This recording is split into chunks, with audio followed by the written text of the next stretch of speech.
Hyvä.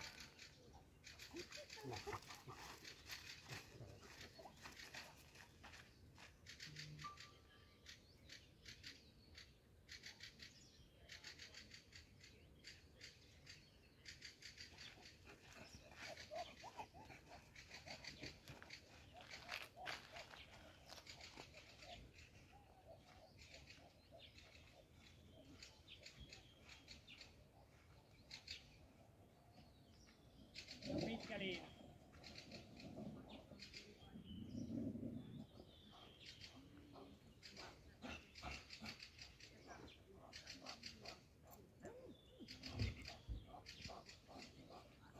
Koiran mukana. Liiku, juokse.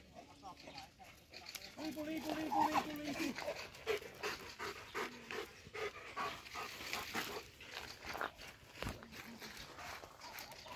Mitä sieltä tuli? Mikä sieltä tuli?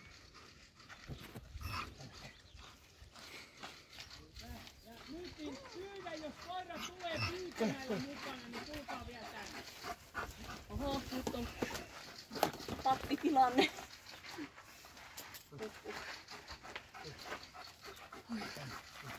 On täällä vähän viilempi kuin eilen.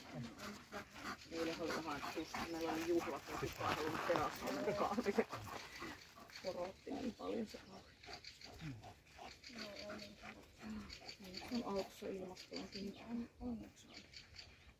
Se näyttää, että nuo ovi auki. Siinä koiran mukana reippaasti. Mene, juokse. Minä en nyt juoksikaan. Annika saa juosta, jos tollanen tapaus tulee meille. Minullakin nyt luonnetestiin 14.7. Kuopioon ton mun koiran. Kaikki testit nyt vaan. Niin, kyllä. Kerralla läpi. Tai minusta testi käytiin jo läpäisemässä.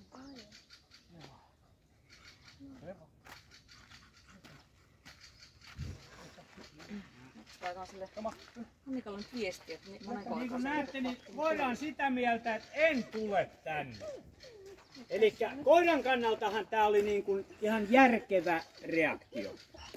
Eli mä voin luvata teille ihan 100% varmuudella, että nyt jatkossa olette lenkillä, mökillä, missä hyvänsä. Karhun haju kun tulee, niin tää teidän koira läksi. Ja siihen riittää nyt pelkkä haju. Sen ei tarvi enää ikinä nähdä karhua. Ja niin kuin näitte, niin se on aika raju se reaktio.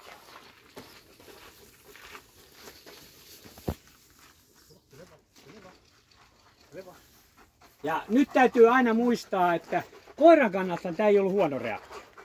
Pysy hengissä. Niin, ei mene tapattamaan itseään. Eli tämä on aina välillä niin kuin, kun ajatellaan hovavarttia, se on niin kuin pihavahti, portinvahti, alkuperäisesti näin, mutta toi karhu on aika hurja. Kyllä. Et jos joku niin kuin miettii, että pitääkö ne kauhean aitona sitä, niin kyllä pitää. Et mulla on metsästyskoiriakin sellaisia, millä on karhuja ammuttu kymmeniä, ja ne toimii tässä samalla lailla kuin siellä metsästystilanteessa. Eli hajut ja noin kohde, niin se on, ja hänelle oli aika järkytys nähdä toi tyyppi.